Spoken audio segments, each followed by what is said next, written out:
Have you ever tried running the campaigns with the non-younger UGC just to this landing page to understand performance? Yeah. Just this one. I mean, we have this one Evergreen ad that's worked since, like, thankfully November of 2021, and we haven't been able to find another unicorn ad like that work as well. Okay. So that's one thing I would definitely recommend is try splitting up, the landing pages to the creative. Like that could be part of the issue is you guys have been running that same ad, and if it's going to this, and then there's some new UGC with younger people, and that's not your unicorn, and it's coming here. As somebody who is under that age range, it might, I might immediately get turned off when I see their faces. Yeah, I think that's an interesting point. I want to try to look back at the conversion rate of this page prior to when that unicorn ad took off versus after, because maybe we are, driving a lot of younger traffic to the page. Absolutely. I always recommend a very structured. I'm keeping this pop up there for a reason, everyone. So just FYI. But I always recommend a very structured approach. So typically when you start testing them, I say that you go with really your broadest proven out audience ad set. And then you really start with one ad creative to begin with. And I know that's very counterintuitive. It's not how you're going to run your ads at scale, but that's going to kind of give you that baseline. Does it work with this proven ad set or sorry, ad creative?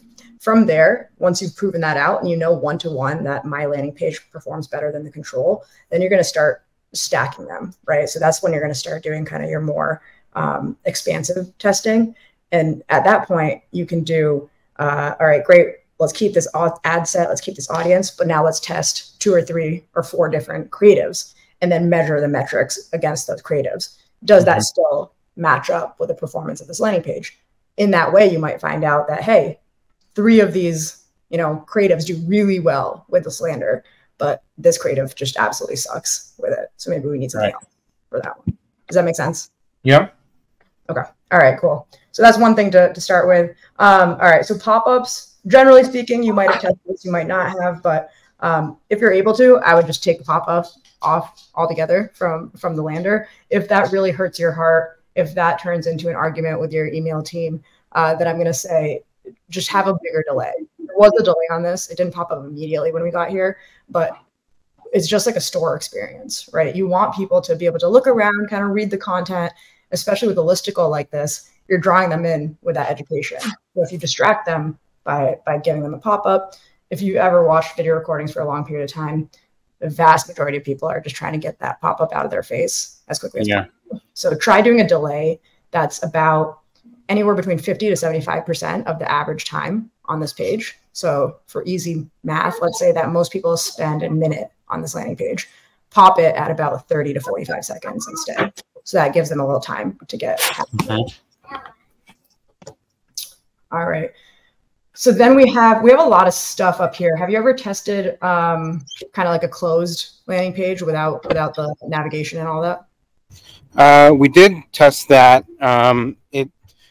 First, there was some complex that banner at the top with the separate banner program in the back. It was just a logistical problem, so we didn't see the benefit, outweigh the cost in that case. But I've seen a lot of landing pages, like you said, that are much more closed in experience. So I would consider testing it again if you can get past the logistics of it. Again, because like the beauty of landing pages is the educational part of it. And if people are just quickly saying, cool, let me just poke around and do my own thing, they're not getting the benefits of the landing page, and they're not getting the kind of like, hey, this is the locked in experience you want them to. So try that. I like this headline. I think that's great. I think it's catchy. I think it brings people in.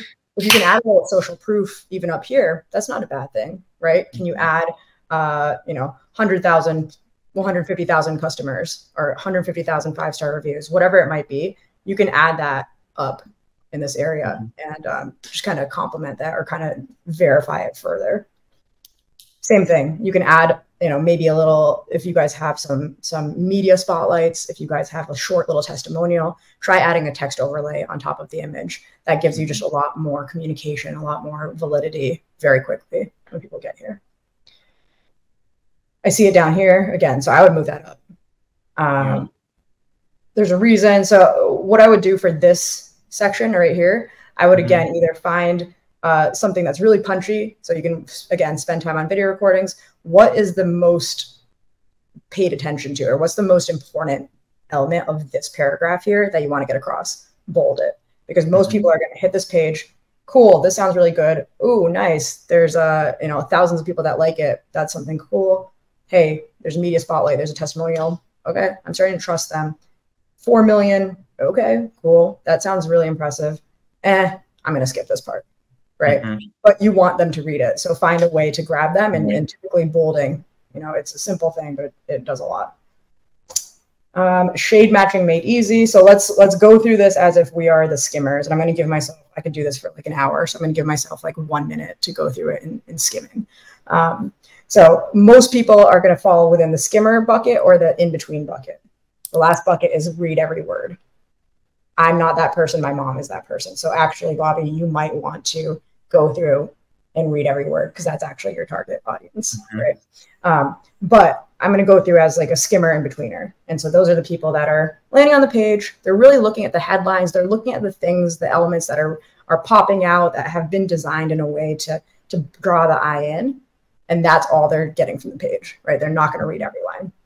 So if I'm that person, I'm going to come through and say, okay, shade matching made easy. Okay, I think that means that they're going to make it easy for me to match my shade. Could you make that actually even more simple? You could, right? So this might even be able to be simplified. Like, I think it sounds nice. Can you just say, find the perfect match every time? Wow, that sounds even better, right? That makes me feel confident that I can get what I need. All right, great. Crease-free coverage. That's pretty straightforward. That sounds good.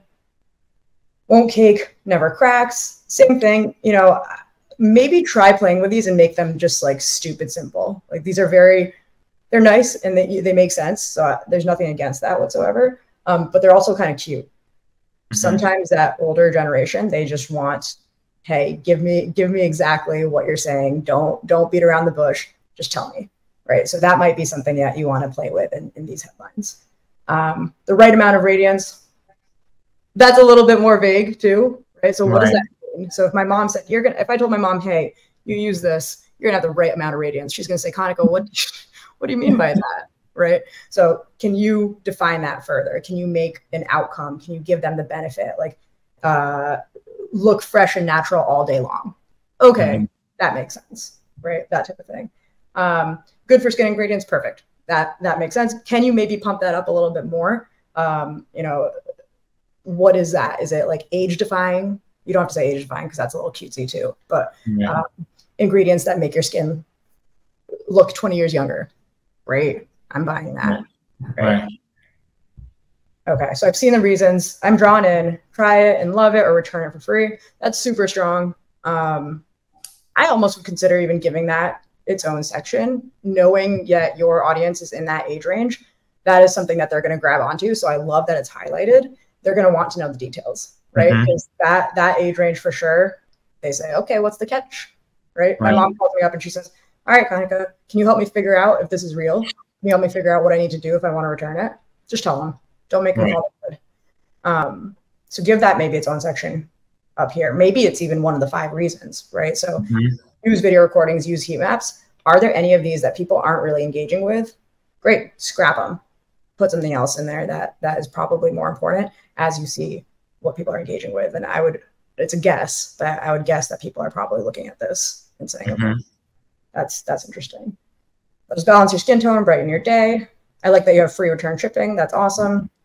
I think again here, you have opportunity to add like a testimonials. You just have white space that you can use for it, and it's not covering the product. I like this drop down a lot. I love that you have the name right next to the actual shade. Makes it really easy to understand what it is, what I'm selecting. Try our shade finder. This could be a little bit confusing. When I click it, it brings me down. Oh, I see. I would maybe just make it click and make it bring me up a little bit higher. Right. Because right now it's kind of bringing me halfway down these shades. And so I'm not really sure what I'm supposed to be looking at. So, hey, try our shade finder. Great. Bring me here instead. maybe even get rid of meet your match and just like find your foundation shade. Scroll below, scroll through our models to see who matches you best. So give them instructions. So this is super clear what it's doing for them. This is great. I would say if you can just cut a couple of these, even better. We try to max out about 4 benefits, because from there people start getting fatigued. It's just a little bit too much information to grasp at one time. So if you can kind of identify your top 4, I would look towards that. $36, great. If you have like another price that they're sometimes at, of course, strike through. Everyone wants to feel like they're getting a deal. That's awesome.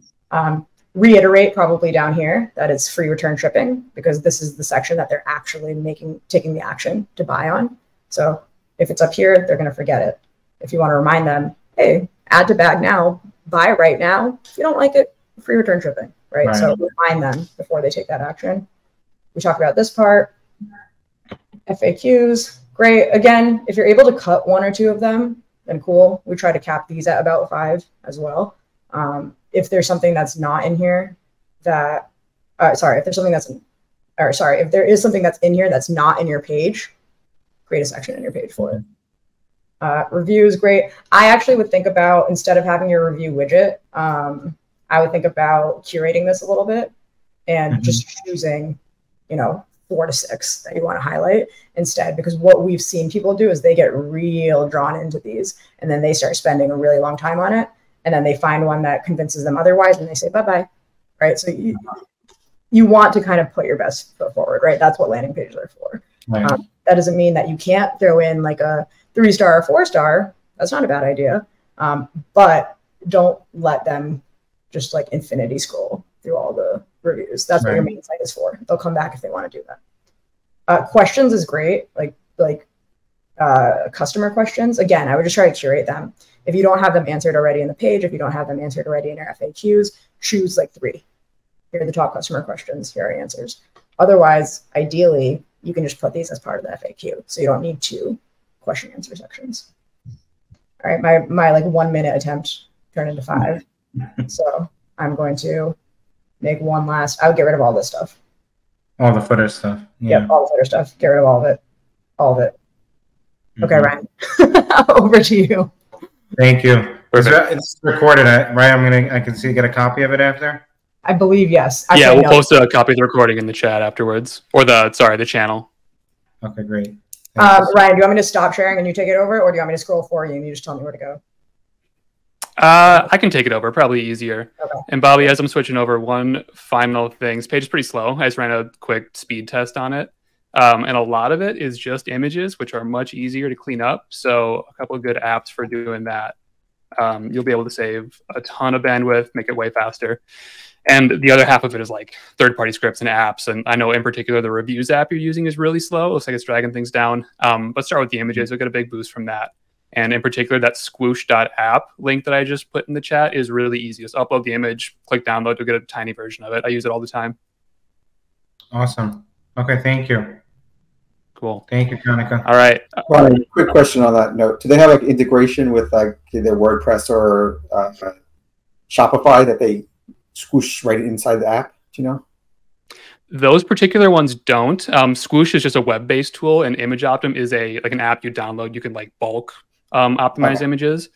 I find that they work better, to be honest with you. I think the ones that live native inside of Shopify and WordPress are just kind of like do a blanket, pick like 40% degradation across the board and apply it to everything. And that can make some images look really bad. Some images have a lot more room to get squished down. So I just kind of like to treat it as its own little project, just kind of like go through it page by page and, take all the images, swap them out. It's manual, but it's worth it. Like, yes, 100%. Right. So if it's not a client has thousands of images, right, you wouldn't use that, but for like a landing page, you might use it. Yeah. Or yeah, just taking it like case by case.